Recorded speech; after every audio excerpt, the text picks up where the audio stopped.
Hi, friends, and welcome back to the Scale Without Social podcast. And oh my goodness, I just want to give a huge big welcome to all of the new listeners and followers as the last few weeks, and in particular the last month, this podcast has just exploded. And I'm just so beyond grateful for so many of you who have reached out to me and who've joined the Scale Without Social for Female Entrepreneurs community over on Telegram and who've texted the word podcast to my business cell, which is 912-405-8912. It's just really cool to see this community growing. And one of the most common things that I'm hearing right now is people just being inspired to shift the way that they build their business on social media, whether that's in small ways or big ways. It does not have to look like you deleting your accounts permanently, right? And you certainly don't even have to look like the decisions that I have made in my business. But essentially, what I'm trying to do in this current series right now is just help guide you through a 5-step process that can help you step away from leaning so heavily on social media. And so last week we talked about the first D, which is decide, and the decision around what's right for you in terms of building your business. And today we're going to talk about the word divulge, which is a weird word, but again, I love alliteration and I had to come up with something that started with a D. And I'll get into why and what it means specifically in this episode. But it's really my mission today to just help you focus in on the importance of vulnerability and transparency and how they can impact one of the most important factors in building your business, which is building trust with your community. And so I hope this message is helpful to you today. Let's get into it. Are you dreaming of making a long-term income and impact beyond your own efforts, but feel like you're struggling to replicate your results?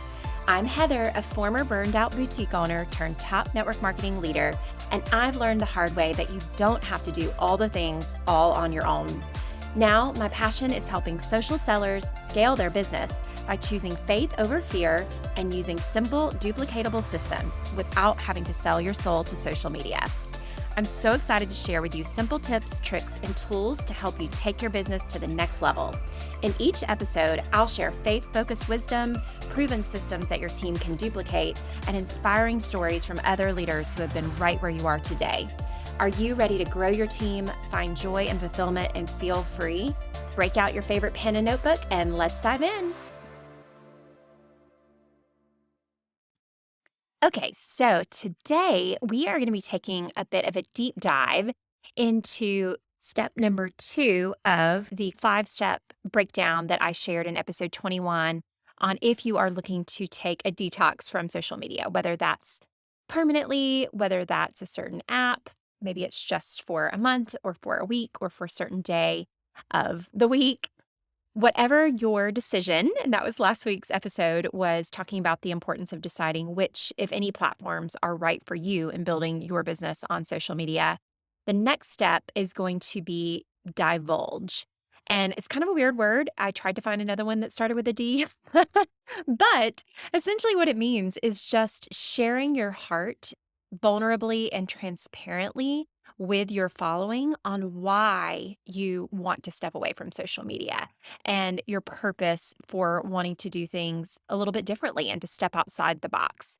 And so today we're going to be diving a little bit deeper into the concepts of vulnerability and transparency and how they can build trust within your community and how that will translate into growth in your business.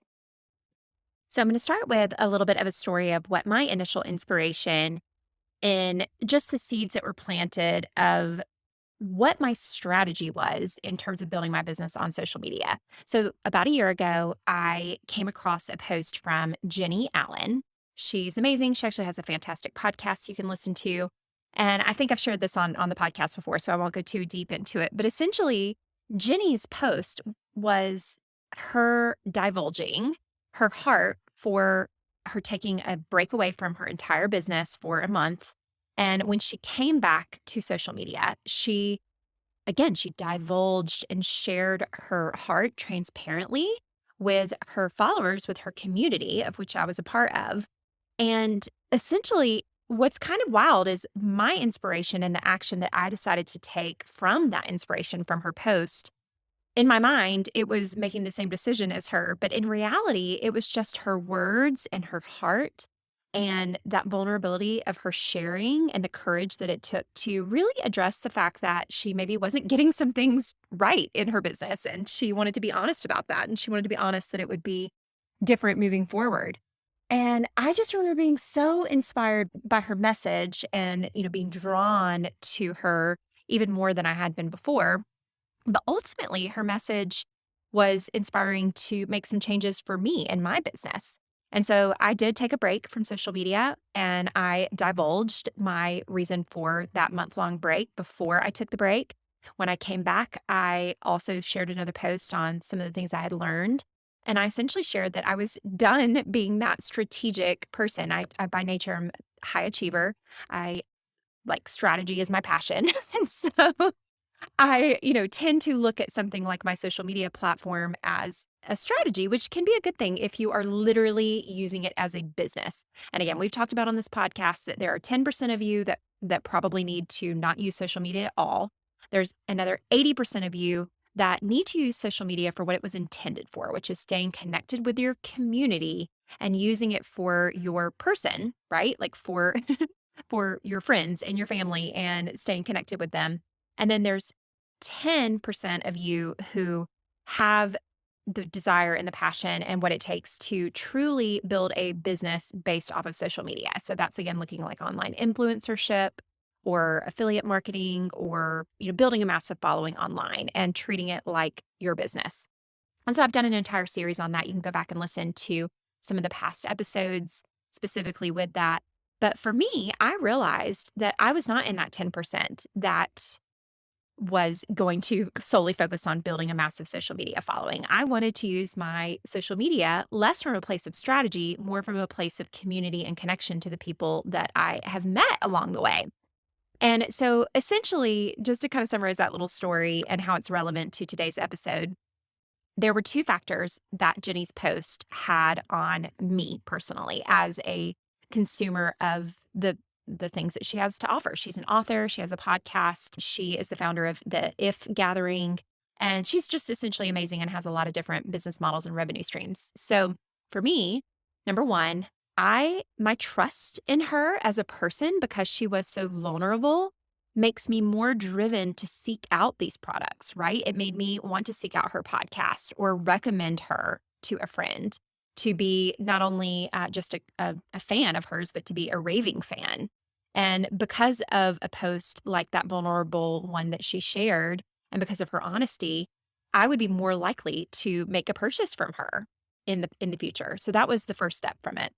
And then the second part of it was her vulnerability was so inspiring to me that it was a huge part in the bigger purpose and passion to serve others through this journey of ultimately a year later now helping all of you guys who want to do the same in building your business offline. So the ripple effect of that action that she made and that courage that she took not only impacted her business by connecting with and serving and building trust with the community that she had built on social media through the honesty, but also think of how many people like me that were inspired to do things differently and to dive into their purpose and their passion in their business. So imagine if she had not shared that experience. Imagine if she had just kept it to herself. Or imagine if she hadn't been transparent in those hard feelings, right?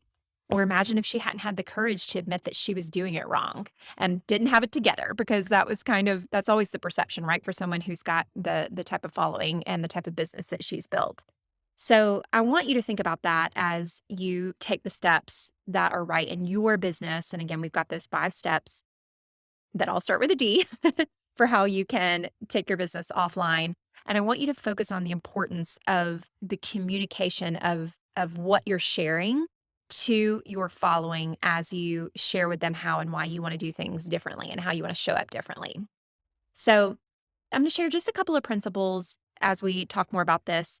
And the first one is built on something that you've probably heard before, but it's worth repeating because essentially the way to build your business is to build trust. So essentially the goal of social media when we were all trying to use it to build our businesses, especially at the very beginning, it was for our followers to get to know, like, and trust us. So the principle of know, like, trust.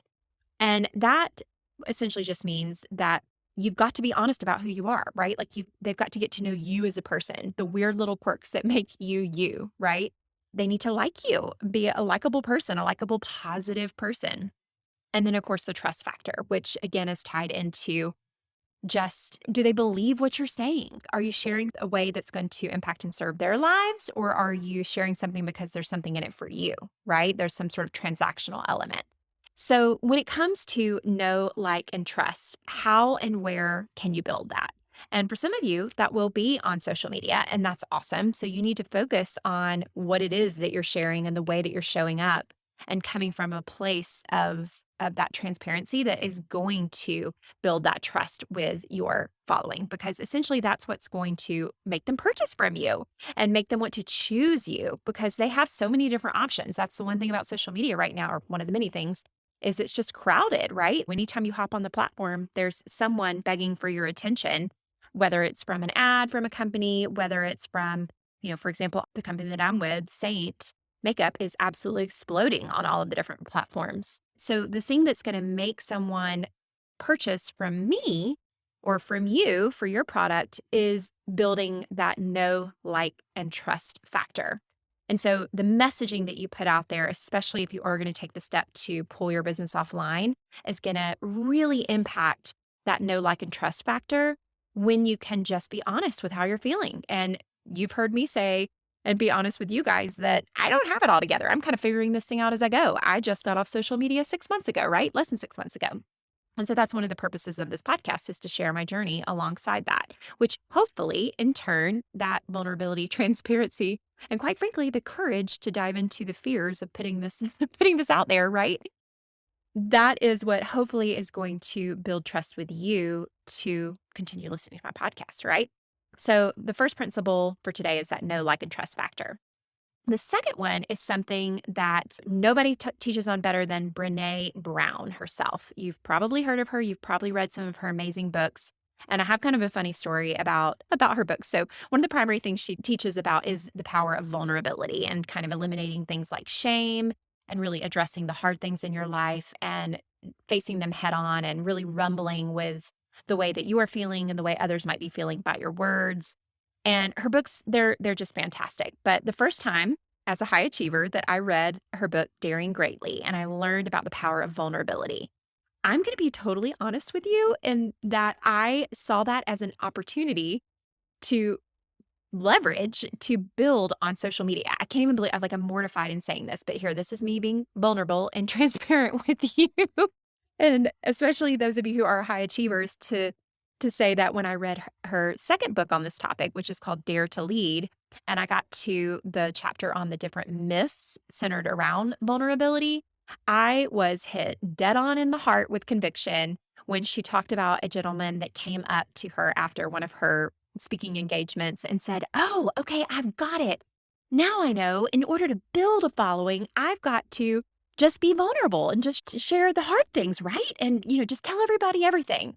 And she was like, "Okay, first of all, if you are that excited about being vulnerable, you don't get it, because vulnerability is hard, and making decisions like going against the grain and taking your business off of social media, it's not easy." And I say this to say that whether you are, a high achiever like me, and you have that tendency to want to lean into that vulnerability as a strategy of some kind, I highly invite you to read that book, Dare to Lead, because it is a fantastic chapter and it dives into all kinds of different myths around what vulnerability is and what vulnerability isn't.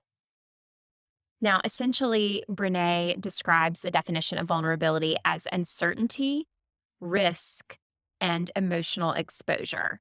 And one of the biggest myths is that vulnerability is a weakness. And especially as leaders, if you've got a team, you can tend to want to show up as the strong person, or in this environment of this, the uncertainty of our economic situation, right? All of these factors absolutely can make you want to lean into just being strong and, putting on this big happy face, right? But business is tough and being a business owner is tough. And so being vulnerable isn't a weakness. It's actually the most accurate measure of courage, according to Brenne. And I love that. So hear me when I say that as we talk about this step, this divulge strategy, if you will, in sharing your heart and transparency in your business and how that can build trust, which can build your business essentially. I don't want you to look at this through the lens of strategy. I want you to look at this through more the lens of introspection and what is your purpose? Like, what do you feel like you are called to do? What are you called to exemplify? And if you not being on social media is a factor in that, you being bold and sharing that and kind of going against the grain, even if it feels a little scary or feels awkward, or just unnatural, because, that's exactly what it is for me. It's like, okay, this is not typical, right? But yet moving forward anyway and being bold enough to be honest and transparent about those decisions. I'm telling you that freedom, when you bring that darkness into the light and bringing that fear and facing those fears, it can make all the difference for you because you're going to feel free. And it can make all the difference for your community because they're going to feel more connected to you. So, the last concept from this vulnerability and transparency that I think is a fabulous example that Brene also shares in both of her books is the concept of the marble jar. So, what that is like imagine you've got this jar of marbles. And basically, what it is like every time you build trust with your customers, you're putting marbles in the jar. Every time you break that trust, maybe you don't get back to them quickly, or you drop the ball on something, or maybe say posts that they don't connect with, or maybe they don't fully agree with the transparency that you put out there. That can be taking marbles away. And so when you show up, whether it's consistently on social media or in this particular post that you're telling your platform that you're stepping away from social media, when you focus on the marbles that make you you, so that's your values, that's your purpose, that's your beliefs, and be honest and transparent about how that's factoring into the decisions that you are going to make for your business, I promise you those words are going to flow. Just take a deep breath. You will be given the information that you need and the inspiration to share what's on your heart in a way that's going to set you up for the next step, which is going to be to direct. We'll do the next episode on that, so stay tuned for that. But it's going to be to direct the following that you've built on social media to an alternative place to contact you. Especially, again, that could be stepping away from the platform for a week, a month, a year, a season, or it might be forever. So I hope this is helpful for all of you guys. And I want y'all to kind of take these concepts, the simple aspects of the know, like, and trust factor, the vulnerability, what it is and what it isn't. Maybe go listen. That's your homework, is to go listen to some stuff by Brene Brown. I love the Audible app to listen to books, and like in preparation even for this episode, I went back and listened to that chapter in Dare to Lead on my Audible account. It was awesome. I'll make sure to link in the show notes to the Dare to Lead book in Audible for you to go and listen to. And then finally, what are your marbles that you can convey to your customers? And how can you build that trust with them through the honesty and transparency of those beliefs, values, and purpose? Essentially, how can you divulge more of who you are? So whether you're leveraging social media or not, or trying to craft that perfect exit post, be honest, be transparent, and most of all, be vulnerable. And you will build relationships based on trust, which is always going to lead to increased business. So thank you guys so much again for listening today. I hope this is helpful. Y'all have a great week. I'm so grateful for your time with me today. Feel free to check out heatherkburge.com for all the scoop on all the things. Also, I've got a huge favor. If you found any value from today's episode, would you mind leaving me a quick review? Or even better, share with a friend by clicking those 3 little dots at the bottom of your screen. Sending you big hugs.